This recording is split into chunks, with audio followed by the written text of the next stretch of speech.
estamos aquí un día más, felices de poder compartir con todos ustedes nuestro programa, su programa, Mejor Cada Día. Hoy vamos a hablar nuevamente de salud, en concreto vamos a hablar del pescado y su controvertida relación con los metales pesados, entre otros tóxicos. Vamos a tratar este interesante tema con Esther Malas Echevarría, médica e investigadora. Muy bienvenida al programa, Esther, ¿qué tal? Muy bien, muchas gracias. Estamos muy contentos, como siempre, es una oportunidad para nosotros para aprender muchas cosas interesantes. Antes de comenzar a hablar del tema de hoy con nuestra experta, con Esther, vamos a ver, cómo no, qué opinan ustedes, como siempre, en Opinión Pública. 2, 3 veces. Máximo 1. Pues la verdad es que no como pescado. Unas 2. Es poco. Pues 1 o 2 veces por semana. I think like twice a week. Sí, bueno, supongo que porque aporta fósforo, aporta muchas cosas que la carne no tiene. Por supuesto que no lo como, creo que no hace falta y estoy sana. Bueno, yo creo que sí que es indispensable porque, bueno, por las proteínas que lleva y por... No es indispensable, pero está muy bien. Ahora, indispensable, pues no. And those are good for your digestion, so I think it's good. And it's more leaner than flesh. No, indispensable no creo que sea, pero a mí me gusta y está bueno. Pues claro que sí. Normal. Pues realmente yo de este tipo de cosas no me fío mucho de esas informaciones. Yo como lo que me parece que es sano y ya está. I certainly try to eat less of them and maybe search for another fish. Yo creo que sí, que se comería un poquito menos, porque a nadie le gusta ensuciar su cuerpo. Hombre, si contienen altas cantidades sí que comería menos, pero siempre hay un poco de metales en los pescados. Yo creo que los que provienen de las piscifactorías. No comería nada. No menos, nada. No sé, pero supongo que serán con alimentos preparados. No creo que sea nada, no sé, que no sea muy recomendable. No, la verdad es que no. La verdad es que no lo sé, pero supongo que cosas no muy buenas. I'm not aware of that. I don't know. Sé que los alimentan en piscinas de forma artificial, pero nunca me he parado a pensar porque no como, entonces no he investigado. No tengo ni idea. No tengo la más ligera idea. No tengo la más remota idea. Bueno, pues ahí tenemos un ejemplo de las opiniones que rondan en la calle y vamos a ver qué nos dice nuestra especialista. Esther, vamos a comenzar hablando un poquito del pescado propiamente dicho. ¿Qué propiedades alimenticias tiene? Bueno, el pescado tiene una gran cantidad de proteínas, es importante en ese sentido, y tiene grasas, entre ellas el preciado omega 3. Es un ácido graso poliinsaturado necesario para nuestra dieta. Podemos decir que especialmente el pescado azul es rico en omegas 3. ¿Podemos vivir sin pescado? Podemos vivir sin pescado. De hecho, yo llevo viviendo 35 años sin pescado. Bueno, se habla mucho del omega 3 y se dice que es muy importante consumir pescado porque tiene este omega.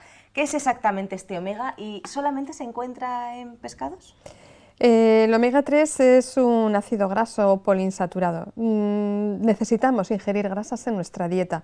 Necesitamos ingerir grasas insaturadas, poliinsaturadas. Esto es una cadena de carbono que está enlazado con otros carbonos y con otras sustancias como hidrógeno normalmente. Pues en vez de enlazarse con los hidrógenos, se enlaza con 2 brazos, por así decirlo, de los 4 que tiene, con el carbono. Eso es un ácido graso insaturado. Ese enlace está insaturado y nosotros en nuestro organismo, en nuestro metabolismo, puede utilizarlo para elaborar pues desde hormonas, paredes celulares, cantidad de sustancias que son necesarias para nuestra vida. Por eso necesitamos los ácidos grasos insaturados. Si los tomamos saturados, perderíamos esa cualidad de poder utilizarlo en otras sustancias. Y en ese sentido, el omega 3 es muy importante y muy necesario en nuestra dieta. No es el único alimento que lo tiene, Hay otras sustancias de origen vegetal, otros alimentos de origen vegetal que tienen omega 3 en cantidad muy apreciable. Estamos hablando, por ejemplo, las famosas semillas de lino, linaza, pues es muy rico en omegas 3. Las nueces, por ejemplo, pues también son muy ricas en omegas 3. Es importante incluirlas en nuestra dieta. ¿Tiene el pescado alguna propiedad que no podamos encontrar en otro alimento que no sea el pescado? ¿Que no podamos encontrar, por ejemplo, en vegetales? No, no. Podemos prescindir perfectamente del pescado sin ningún problema. Hay personas que lo prescinden por gusto y otras pues por otras circunstancias, que quizás por alergia y por salud. Podemos hablar de motivos por los cuales podemos prescindir del pescado. Podemos prescindir de él sin ningún problema. Vamos a hablar también un poquito en el programa de hoy acerca del marisco. ¿Es saludable el marisco? ¿Tiene propiedades indispensables para nuestra salud? Bueno, el marisco como alimento pues tiene nutrientes que se pueden aprovechar perfectamente, pero no es el único que los tiene, ¿eh? Hay, afortunadamente, en la naturaleza tenemos muchísimos alimentos que son capaces de aportarnos los nutrientes que nos aporta el marisco. En ese sentido, el marisco está muy apreciado pues, por moda a nivel gastronómico, por su sabor, por sus cualidades organolépticas, pues todo eso lo hace apreciado en los mundos gastronómicos. Pero tiene otras connotaciones que nos pueden ayudar a prescindir de él. En ese sentido, el marisco en la naturaleza realmente se alimenta pasando a través de sus órganos muchísima agua, de tal manera que filtra ese agua y capta los pequeñitos vegetales, plancton y organismos que están en suspensión en ese agua y se alimenta de ellos. Es como si fuésemos un filtro, porque realmente al cabo del día filtra muchos litros de agua. Esto hace que no solamente pasa sustancias saludables, sino que llega a captar sustancias que para nosotros no serían buenas. O sea que es positivo que exista marisco en los mares, para que en los mares, en los ríos, para que filtre estas sustancias y las degrade. El problema es que cuando filtra estas sustancias o estos microorganismos que para nosotros pueden ser patológicos y tomamos, fuente de enfermedad, y tomamos ese marisco, lo ingerimos, podemos tener enfermedades. Y esto es lo que a veces sucede, una intoxicación, una comida, una intoxicación por marisco. Yo me acuerdo del viejo dicho que tenía mi padre, que decía, mariscos solamente se pueden tomar en los meses que tienen R, porque eran los meses fríos en este lado del planeta, ¿no? Y entonces era cuando las aguas no eran ricas en bacterias que podrían ser perjudiciales para nosotros. Hoy se pueden tomar marisco todo el año pues porque se le pone unas sustancias para evitar esta contaminación bacteriana del marisco, pero no es el alimento ideal para nosotros, es mejor prescindir de él. A veces no somos muy conscientes de lo que comemos, ¿verdad? Resulta que nos encanta el marisco y estamos consumiendo, pues permítanme, a los basureros del mar. Así que, bueno, es para reflexionarlo, ¿no? Sí. ¿Qué son, por ejemplo, los anisakis? ¿Qué pasa si comemos pescado con anisakis? Bueno, anisakis es un organismo parásito y en su ciclo biológico pasa una de sus fases precisamente por el pescado. Entonces, en la carne del pescado pues se forman las larvas del anisakis y si nosotros ingerimos a ese pescado sin haber sido sometido a la temperatura suficiente como para destruir esas larvas, pues pasa la larva y nos acaba formando parte de su ciclo. Y esto es lo que produce y es causa muchas veces de patología directa o alérgica, porque puede producir alergias y anafilaxias en las personas que lo consumen, a veces incluso muy graves. Antes era, digamos, una patología que estaba circunscrita a los mares del Japón, esa zona de alrededor, porque bueno, pues allí tienen la costumbre de tomar pescado más o menos crudo, el famoso sushi que conocemos y otras formas de prepararlo, y eso hacía pues, que el ser humano formase parte del ciclo del anisakis. Hoy en día, pues la verdad es que un barco puede pescar en los mares del Japón y seguir haciendo escala en otros mares y va preparando, va limpiando las carnes de esos pescados, los va echando en alta mar y va siendo consumo o alimento de otros pescados en su trayectoria más allá de aquellos mares. Entonces, hoy en día ya es que no hay un mar libre de este parásito.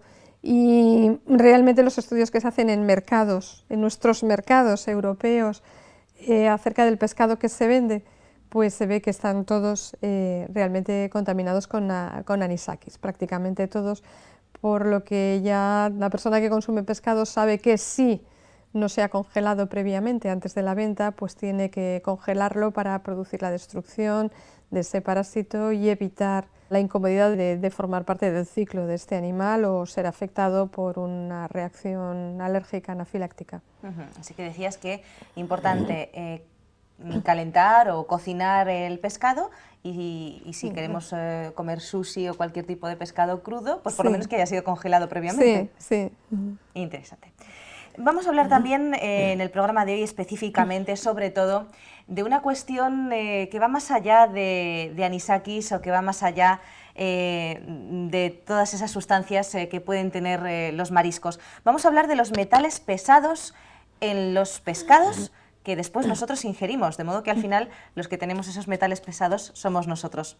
¿De dónde provienen esos metales pesados del pescado? Porque parece ser que no estaban allí. Pues no, efectivamente, son producto de la industria que, bueno, pues hacen sus procesos industriales, la fabricación de una serie de sustancias para las que utiliza otras que luego, como producto de desechos, se eliminan, van a parar a la alcantarilla, a los ríos y finalmente al mar. Y entonces los pescados, los pescados pequeños toman el plancton, los mariscos, ingieren pues todo esto como hemos explicado antes, y entre el agua está también estos metales pesados. Los ingieren, van a formar parte de su organismo y el pescado mediano se come al pequeño y el grande al mediano y nosotros nos comemos al grande y al final pues no solo llega a los pescados sino llega a nuestro plato en los metales pesados. Sí. Bueno, Esther, ¿y qué efectos tienen los metales pesados en nuestro organismo?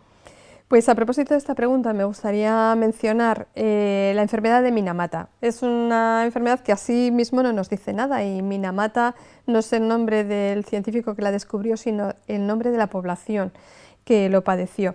Minamata es una pequeña ciudad japonesa que allá por 1956 empezó a aparecer un síndrome neurológico, una afectación del sistema nervioso, y esto empezó en una niña de 5 años que pues tenía dificultades en el movimiento, desórdenes motoros, lo que llamamos los médicos ataxia, tenía hormigueos y problemas de sensibilidad en las manos, en los pies, estaba con la musculatura cansada, lo que llamamos miastenia, el campo visual estaba borroso y disminuido, problemas de audición, trastornos del habla, que todo eso evolucionó en el tiempo, y no muy largo, a una parálisis y al coma y finalmente a la muerte. ¿Qué es lo que explicó? Pues en principio no explicó nada, pero ya puso sobre alerta cuando resulta que se estableció una situación de nuevos casos que seguían apareciendo ahí, hasta llevar a estos casos llegaron a ser mortales en un 35%. No todas las personas morían, pero sí de cada 100 personas afectadas, 35 lo hacían. ¿Qué era lo que causaba esta enfermedad? En principio se pensó que era contagiosa, había algún elemento vivo que lo iba contagiando, pero se vio que no estaba relacionado.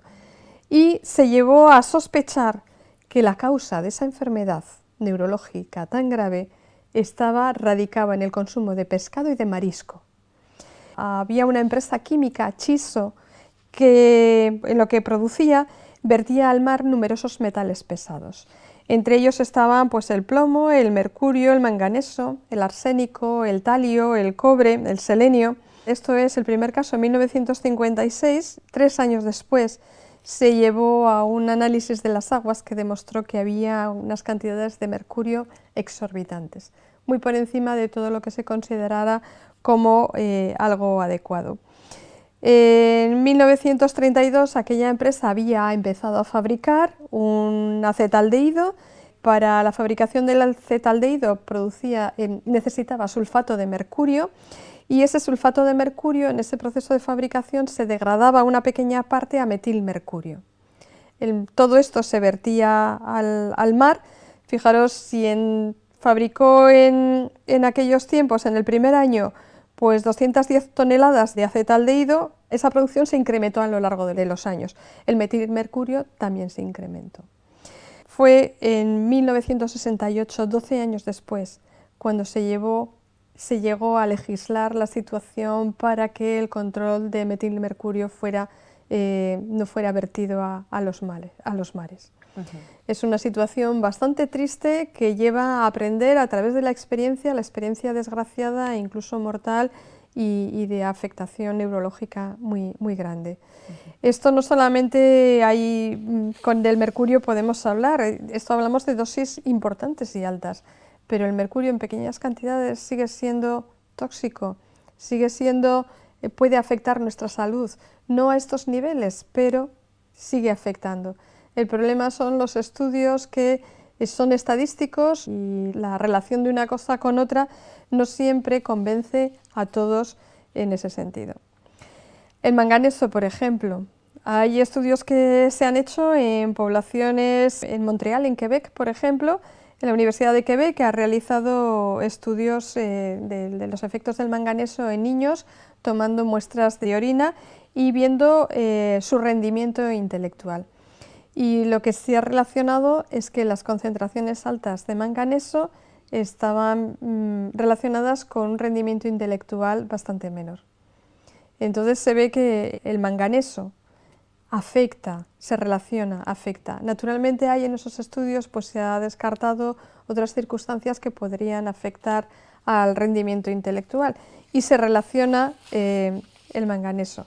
El plomo todos sabemos que puede producir una afectación importante y afortunadamente se ha reducido el plomo en nuestro medio ambiente en la mayor cantidad posible. Sin embargo, seguimos estando expuestos al plomo.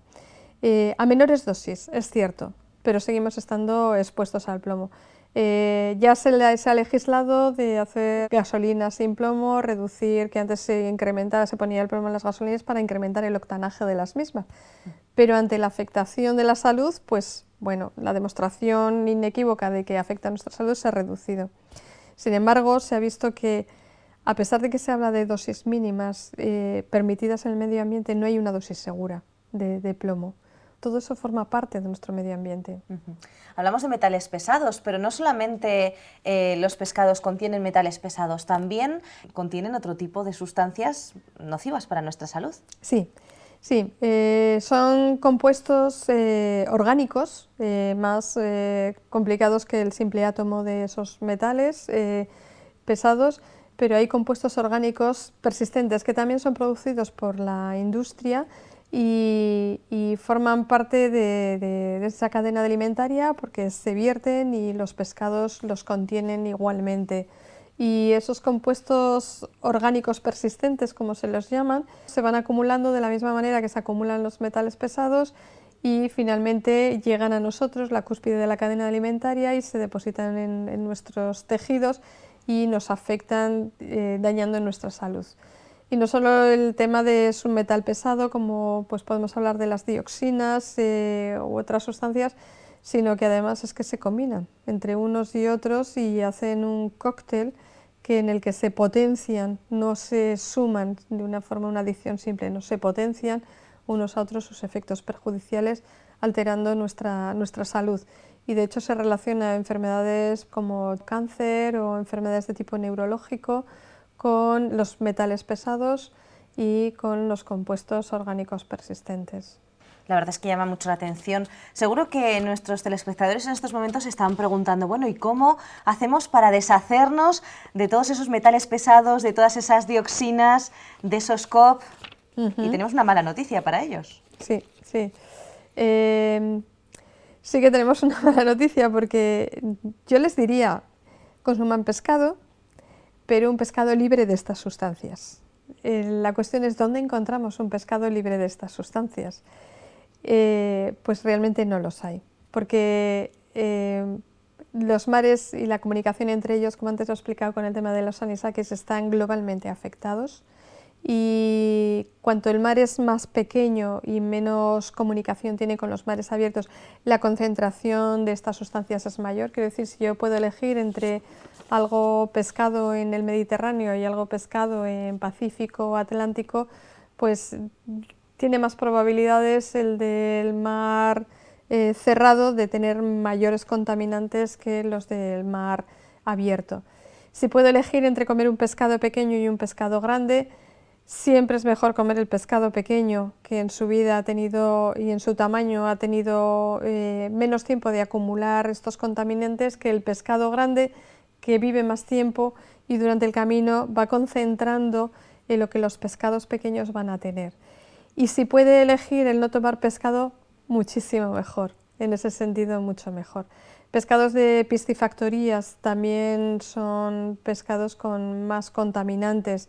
Desgraciadamente, pues para que las piscifactorías puedan ser rentables, pues tienen que alimentarse esos animales, tienen que vivir en espacios muy pequeñitos y entonces incluso con sus propios detritus, y la alimentación no siempre es la mejor, pues también aportan en su vida los contaminantes. Entonces los de las piscifactorías no son los más recomendables en ese sentido tampoco. Tenemos contaminantes en el pescado, también tenemos contaminantes en la carne y tenemos contaminantes en el aire, en el agua, en los cereales, las legumbres, en todo. Pero es que además el ser humano no consigue desechar esos contaminantes, se quedan en nuestro organismo, Esther. Se quedan en nuestro organismo, los acumula el tejido graso y de ahí van formando parte de nuestra cadena. Y lo peor es no solamente que se acumula en nuestro tejido graso, sino que van pasando a nuestras células. Nuestras células se tienen que enfrentar diariamente, cada una de nuestras células, a 500 átomos de estas sustancias, de estos contaminantes. Estos metales lo que hacen muchas veces es desplazar a los minerales que nosotros necesitamos, que forman parte de nuestra cadena metabólica, y entonces se establecen problemas de funcionamiento metabólico y enfermedad consiguientemente. Bueno, pues la verdad es que es un tema interesante, vamos a hablar un poquito más en profundidad de él, pero lo vamos a hacer inmediatamente después de esa pausa a la que les tenemos acostumbrados, y en estos momentos, como ya saben, pues les emplazo a visitar esa página web www.ofrececursos.org, aunque ahora los 3 W ya no son necesarias. Y también tenemos la posibilidad, les brindamos la posibilidad de comunicarse con nosotros y de sugerirnos o de comentarnos pues aquello que ustedes quieran. Lo pueden hacer al correo electrónico contacto@cpm.com.es. Y sin más, pues les dejamos para que tengan esa pausa y enseguida volvemos, así que no se vayan. La Voz de la Esperanza te invita a través de su página web vozesperanza.com a descubrir 4 interesantes cursos por internet de forma totalmente gratuita y sin compromiso. Curso La Biblia habla. ¿Quieres conocer más de la Biblia y disfrutar de todas las bendiciones que ella puede aportar a tu vida? Entonces este es el curso perfecto para ti. Curso Tesoros de Vida, para estudiar la palabra de Dios desde la moderna perspectiva del siglo XXI. Curso Salud y Vida. ¿Quieres aprender a disfrutar cuidándote? Entonces, ¿a qué esperas? Apúntate ya. Curso La Fe de Jesús. Estudios bíblicos de ayer, de hoy y de siempre. Ya sabes, visita hoy vozesperanza.com y disfruta a través de la red de nuestros cursos gratuitos. vozesperanza.com.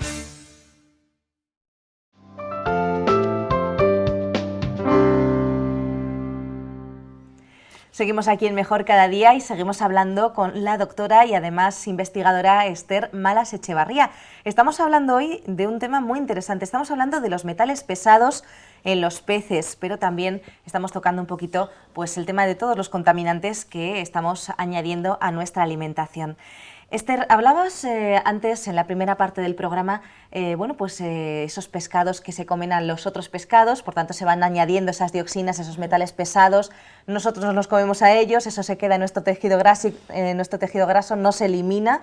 Hablabas de las piscifactorías, etcétera. Yo no sé si conocemos en estos momentos algunos pescados especialmente, no sé si decir peligrosos o que tengan especialmente propensos a tóxicos. Hablando antes del tema de las piscifactorías, también hay formas de hacerlos crecer que pueden resultar especialmente tóxicos para nosotros. El panga es un pescado que está llegando a nuestros mercados y está teniendo bastante éxito, porque es un pescado sabroso, es un pescado que nos lo venden ya limpio, de espinas, despellejado, listo para vuelta y vuelta y ponerlo en el plato. Y además el precio, por eso mismo, también resulta muy económico. El panga es un pescado que no se puede producir en piscifactorías porque las hembras no desovan si no están en libertad. Pero se ha conseguido engañar a estas hembras y ponerlas en el mismo río donde se crían en Corea, pues se hacen unos recintos que resultan como piscifactorías y se inyecta a las hembras una hormona que las madura además con un tiempo precoz para poder desovar y esos huevos fertilizar por el macho. Eso hace que la producción sea una producción adecuada para los fines comerciales que se pretenden.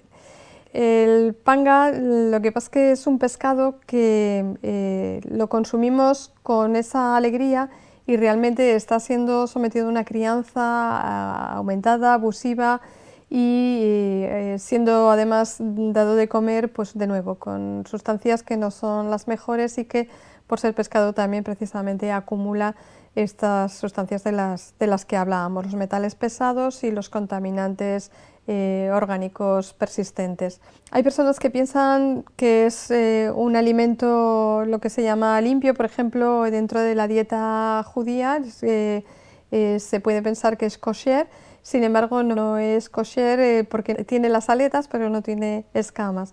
Entonces formaría parte de un alimento semejante al mero, a otros pescados que tampoco tienen sus escamas, igual que pues, el emperador, por ejemplo, que pues, es un tipo de tiburón, y no resulta de lo más recomendable por la manera en que está crecido. Hay otro pescado, por ejemplo, la perca del Nilo. La perca del Nilo sí que es un pescado que tiene aletas, escamas, se le llama del Nilo, aunque realmente se crían en el lago Victoria, ahí en el corazón de África. Hay países que lo rodean, entre ellos Kenia y Tanzania. La verdad es que fue llevado allí del Nilo, precisamente, pues como una especie de experimento de forma furtiva, a ver qué tal crecía. La verdad es que ha crecido estupendamente, es un animal muy voraz que no tiene competidores en el lago Victoria y entonces hacen un pedazo de percas impresionantes, muy grandes, muy grandes. De hecho hay personas que se van precisamente, pues como suben al Everest, pues otros van a pescar percas del Nilo al lago Victoria. Y es una industria fructífera allá porque supone una gran entrada de divisas para los países que lo hacen crecer. Entonces los africanos pues contratados los pescan, los llevan a las factorías donde de nuevo lo preparan, lo despellejan, le quitan todas las espinas, lo congelan y nos venden perca del Nilo. ¿Qué sucede? De nuevo, pues quizás no tenga esos contaminantes alimentarios como hablábamos al ser un lago que no tenga esos vertidos, pero a mí se me plantean otra serie de cuestiones y cuestiones morales precisamente para el consumo de la misma. Yo invitaría a poder buscar en internet precisamente un documental que fue premiado en 2004 como el mejor documental del año y que se titula La pesadilla de Darwin y lo ilustra perfectamente. Pero es que la industria que hay montada allí no permite a los propios nativos consumir la carne de ese pescado, que sería para ellos bastante nutritiva, porque tienen carencias, ¿no? Pues no pueden consumir porque no pueden pagar el precio que a ellos les costaría. Ellos solamente pueden tomar la raspa de ese pescado. Y el dinero que entra, esas divisas que entran, realmente no se pagan en dinero. Lo que se pagan es en fusiles soviéticos de asalto, los famosos Kalashnikov, para precisamente seguir fomentando pues, las guerras internas que hay en estas regiones. Es muy triste que las mujeres y los niños que trabajan en las fábricas, no ya para despellejar el pescado, que eso lo hacen los hombres, sino para dar vuelta y vuelta a las raspas de este pescado, para secarlo, despide en ese secado un amoníaco que enferma a estas personas, llega incluso a producirles ceguera y patologías pulmonares muy importantes. Entonces yo moralmente, aunque pudiera comerme una perca del Nilo, no me la comería porque es un dinero para que a mí aquello me salga bien y me salga barato. Estoy comiéndome el hambre de un pueblo, estoy comiéndome los estudios de una muchacha, estoy comiéndome las enfermedades respiratorias y de la vista. O sea que moralmente sería difícil para mí aceptar eso. Vamos a recordar, si te parece, el nombre del documental para que nuestros amigos lo puedan buscar. La pesadilla de Darwin. En fin, no solamente es perjudicial para nuestra salud en algunas ocasiones, ¿verdad?, algunos alimentos, sino que además, bueno, pues hay una dimensión social que también hay que tener en cuenta. Vamos a seguir hablando del pescado, de esos metales pesados, de las dioxinas, etcétera, porque según la Unión Europea, los niños pequeños, las mujeres embarazadas o que deseen concebir y aquellas que estén amamantando no deberían comer, fíjense, más de 100 gramos semanales de pez espada o tiburón, dosis que excluyen más pescado, por cierto, durante esa semana. Otro pescado, ese pescado lo hacías tú alusión, también otro pescado al que hacías alusión, el atún, no más de 2 veces por semana. Y parece ser que Europa no es la única en emitir estas recomendaciones. Estados Unidos y Canadá dan consejos similares desde hace años. Y a lo mejor algunos de ustedes estén preguntando, bueno, ¿no estamos exagerando un poco este tema? Pues no, realmente no estamos exagerando. La contaminación del planeta está siendo tan grave, que nos llevan a recibir recomendaciones de este tipo que están a la orden del día precisamente para proteger nuestra salud. Ahora queda en nuestro lado de la cancha el seguirlas adelante o olvidarlas como una recomendación más, pero todo lo que hagamos en ese sentido irá en beneficio de nuestra salud.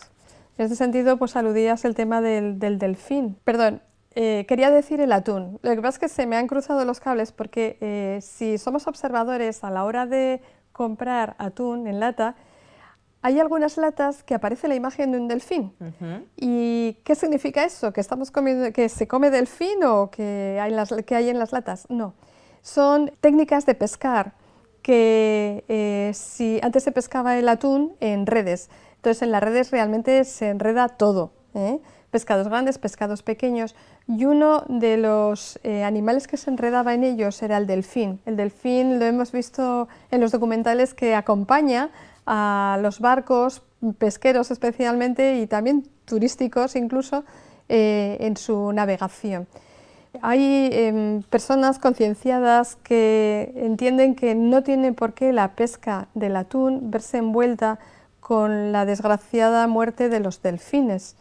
Y hay casas comerciales, pues nos venden el atún, que se preocupan de decirnos que en esa pesca del atún no ha habido muerte cruenta de los delfines. Solo que las casas que toman el atún de esa pesca incruenta, pues lo hacen de pesqueros que utilizan las dos técnicas, pero tienen bodegas separadas para poder en unas almacenar el pescado, la pesca no cruenta del atún, y en otras bodegas la pesca cruenta, que es en redes, que es mucho más barata porque cunde bastante más, aunque mueran delfines en ese sentido. Bueno, pues si queremos ser solidarios con el delfín, pues tampoco deberíamos de comer atún, o al menos atún que no sea pescado de una forma no cruenta. O sea que hay muchas cosas implicadas en esta pesca, y es que se nos está queriendo decir que en nuestra alimentación ha de haber pescado todos los días, ha de haber consumo de carne todos los días, y no es así. ¿Cómo liberarnos? ¿Cómo hacer que nuestra dieta tenga la menos cantidad posible de contaminantes orgánicos persistentes, la menor cantidad posible de metales que atentan con nuestra salud, prescindiendo de los alimentos que lo condensan? Y en este sentido tenemos a los pescados, también las carnes. Y antes hacías referencia, y es cierto, no hay elemento en la tierra que no esté libre de esta contaminación, pero sí que los hay en menores cantidades, y en ese sentido está el mundo vegetal. El mundo vegetal tiene menos cantidad de estos contaminantes, entonces tomemos nuestros nutrientes de primera mano, sin haber pasado y concentrado por organismos animales. Tomemos de los vegetales, de las legumbres, de los cereales, de los frutos secos, de las frutas, de las verduras, tomémoslo. Si nos tomamos una lechuga, lavémosla bien. Si nos tomamos una fruta, pelémosla bien. no las va a quitar completamente de esas sustancias, pero sí las va a reducir, sabiendo que ya tienen bastante menos cantidad que lo que tiene un alimento de origen animal. En ese sentido, las leches, los lácteos, los productos lácteos también contienen grandes cantidades de estas sustancias. Reduzcámoslos en nuestra dieta y si queremos consumirlas, al menos hagámoslo de granjas, lugares donde la crianza de estos animales o la crianza incluso de los vegetales sea lo más natural posible, lo más ecológica. Y hay una gran diferencia, si bien no nos libramos completamente, eso es cierto, hay una gran diferencia en la reducción de los niveles, muchísima, y eso puede ser la gran diferencia en nuestra salud. Nos da tiempo para una última pregunta. La verdad es que podríamos perfectamente ya finalizar porque creo que ha sido una conclusión estupenda. Me gustaría saber qué está haciendo la Unión Europea en estos momentos sobre este tema y si la baja concentración de estos compuestos garantiza su inocuidad. La baja concentración de estos compuestos es muy relativa porque hablamos, por ejemplo, lo que antes he hecho referencia, el plomo pues tiene unos niveles que se consideran como inocuos, pero ahora nos están diciendo que no hay niveles inocuos. Entonces, lo que hace la Unión Europea e incluso los países es legislar a medida que las investigaciones van dando conocimiento, pero desgraciadamente, como el problema que se daba en Minamata, las legislaciones van por detrás de los desastres y de las enfermedades y de la relación de causa-efecto. Por eso es bueno que las personas nos concienciemos y vayamos por delante y presionemos en este sentido para un estudio y una legislación mucho más restrictiva. Incluso, Esther, y terminamos ya, hablábamos que los tóxicos ambientales incluso pueden influir en nuestros genes, en nuestra genética también. También. En las enfermedades, en fin, en todo lo que somos. Pueden producir mutaciones de los genes, pueden producir delecciones, que es que una parte se desaparezca, incluso a nivel de epigenética, y es en la lectura del mismo ADN que no ha sido ni mutado ni alterado, pues aparezcan zonas en las que desaparezcan de alguna forma de la lectura, aunque estén ahí, precisamente porque hay, pues como en un rodamiento, hay una astilla que clava y impide que la cadena siga su ritmo, su curso normal, dando enfermedad como consecuencia. Bien, mucha información y toda muy interesante. Vamos en este momento, si les parece, a nuestro espacio En Pocas Palabras, en el que realizaremos un resumen de los puntos más importantes que hemos tratado en el programa para que se les queden un poquito mejor.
Y bien, llega el momento de nuestra segunda opinión, en la que hoy vamos a hablar del interesante ácido graso omega 3 del que hablábamos en el programa. Vamos a verla. Vamos a comenzar explicándonos qué es el omega 3 y por qué es importante su consumo. El omega 3, que es el ácido linolénico, es un ácido graso esencial. Es decir, que el organismo lo necesita para el buen funcionamiento de todas sus reacciones celulares, pero no puede fabricarlo. Entonces tiene que obtenerlo mediante los alimentos que ingerimos. Las grasas son imprescindibles para el funcionamiento de nuestro cuerpo, pero no todas son iguales. Sabemos que hay grasas buenas y grasas no tan buenas. Entonces el omega 3 pertenece a las grasas saludables poliinsaturadas. Estos ácidos grasos esenciales son imprescindibles, por ejemplo, para la fabricación de hormonas, para la fabricación de neurotransmisores cerebrales, para la formación de las membranas de todas las células, para la formación de la inmunidad, para muchas de las reacciones importantes del organismo. Por eso es importante ingerir alimentos que contengan omega 3. ¿Qué relación tiene el omega 3, por ejemplo, con las enfermedades cardiovasculares? El principal de sus efectos es que disminuye la concentración de triglicéridos y colesterol, con lo cual nos ayuda a prevenir el problema de trombosis vasculares, ya sean cerebrales o cardíacas, dando lugar pues, a los infartos de miocardio, por ejemplo. Y también tiene un efecto vasodilatador. Favorece la elasticidad de las arterias y esto ayuda a una disminución de la tensión arterial, que también es importante para la salud. ¿Y con el cerebro o la depresión? Bueno, en cuanto al cerebro, es que el omega 3 forma parte importante de la membrana que recubre la célula nerviosa, la neurona. Entonces, necesitamos siempre una concentración de omega 3 para que nuestro cerebro esté, como si dijéramos, bien recubierto, ¿vale? En cuanto al tema de la depresión, se ha visto que también el omega 3 interviene en la fabricación y en la segregación de unas sustancias que llamamos neurotransmisores, que son los encargados de producir el impulso eléctrico y llevar la información del cerebro a cualquier parte del organismo, cuando queremos mover una mano o queremos mover un pie. Bueno, pues en esa fabricación de esas sustancias también es imprescindible el contar con la ayuda del omega 3. Entonces, ¿podríamos ver qué alimentos contienen omega 3? Pues sí, fundamentalmente son los pescados azules, la caballa, el boquerón, la sardina, el jurel, también los pescados de agua fría, el salmón. El salmón también es muy rico en omega 3. El reino vegetal es un poco más pobre en estos compuestos, pero también lo hay. Las semillas de lino y el aceite que se fabrica con el lino es el vegetal más rico en estos compuestos. También las semillas de calabaza, las nueces, las almendras y también un poco la soja. ¿Qué son los alimentos funcionales? Bueno, esto es un término que nace en Corea del Sur en el año 1980 con el propósito de ayudarse de la alimentación para prevenir o mejorar algunas enfermedades. Entonces son alimentos que se elaboran teniendo en cuenta no solo las características nutricionales, los nutrientes que nos aportan, sino que se les añaden algunos componentes biológicamente activos para ayudar a corregir algunas pequeñas anomalías.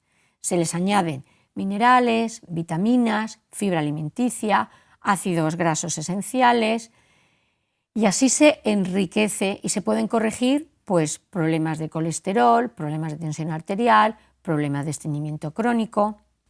¿Y son saludables? Nacen con ese propósito, con ese único objetivo nace la idea y nace el concepto. Relativamente es un tema reciente en cuanto a los estudios de investigación y de evaluación que se puede hacer para llegar a unas conclusiones terminales. Hay mucha actividad en cuanto a la investigación en este tema para poder dar respuesta a todas las preguntas. Mira, Rosa, explícanos, ¿qué relación hay entre el omega 3 y el omega 6? Bueno, el omega 6 es otro ácido graso esencial, igual que el omega 3, es decir, que el cuerpo lo necesita para su funcionamiento, pero también debe ingerirlo a través de la alimentación. Pero lo importante es la relación, la concentración que tiene que tener cada uno en el cuerpo. Últimamente se dio de forma frecuente que enriquecían los alimentos con omega 6 y ahora estamos en la situación de que es muy elevada la concentración de omega 6 respecto al omega 3. Estamos en una relación más o menos de 20 sobre 1, 20 de omega 6 sobre 1 de omega 3, cuando la relación buena y adecuada sería un 4-1. Deberíamos tomar 4 porciones de omega 6 sobre 1 de omega 3, es decir, que debemos enriquecer nuestra alimentación con omega 3 porque es más frecuente en los alimentos que haya omega 6 que 3. Los omega 6 en altas concentraciones tienen propiedades inflamatorias, no antiinflamatorias, sino inflamatorias. En altas concentraciones generan procesos en el organismo que dan lugar a inflamaciones y puede darse el caso de que algunas artritis, inflamación de las articulaciones o inflamaciones intestinales puedan estar derivadas o puedan tener una cierta relación con que estamos consumiendo mucho omega 6. Entonces tenemos que enriquecer un poco más omega 3 para que la concentración y la relación se equilibre. ¿Para qué enfermedades podría ser interesante el consumo de omega 3? Bueno, pues como hemos comentado antes, para las enfermedades circulatorias, tipo de accidentes vasculares, las trombosis cerebrales y cardíacas, los infartos, pues es aconsejable por el tema de que disminuye el colesterol en sangre. Por sus propiedades antiinflamatorias, pues en las enfermedades artritis, enfermedad de Crohn, en las que hay un componente importante inflamatorio. También se ha visto una relación con las enfermedades cancerígenas, en cáncer de colon, de vejiga, de mama. Interviene muy bien en estos casos un porcentaje alto de omega 3. Y luego en el caso relacionado con la salud mental, como comentábamos antes el tema de depresión y algunas otras enfermedades, como intervienen los neurotransmisores cerebrales, también es aconsejable el consumo de omega 3. ¿Podemos tomarlo como suplemento natural? Sí, se puede comprar en las dietéticas compuestos de omega 3. Y es interesante fijarnos en un detalle.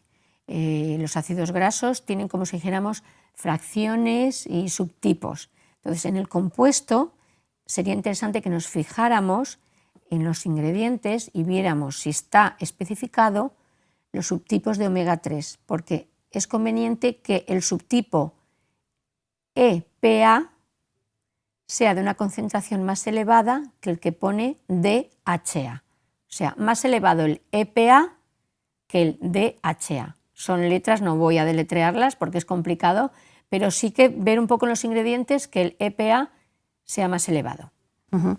Bueno, pues muchas gracias, Rosa. Pues nada, hasta el próximo día. Bien, hasta aquí el programa de hoy. Agradecemos esa interesantísima segunda opinión y, por supuesto, agradecemos a Esther Malas Echevarría por habernos acompañado hoy. Muchísimas gracias, Esther. Ha sido un placer. Hasta la vista. Y bueno, pues esperamos que el programa haya sido de su interés y que nos acompañen el próximo día en una nueva edición de Mejor Cada Día. Hasta pronto.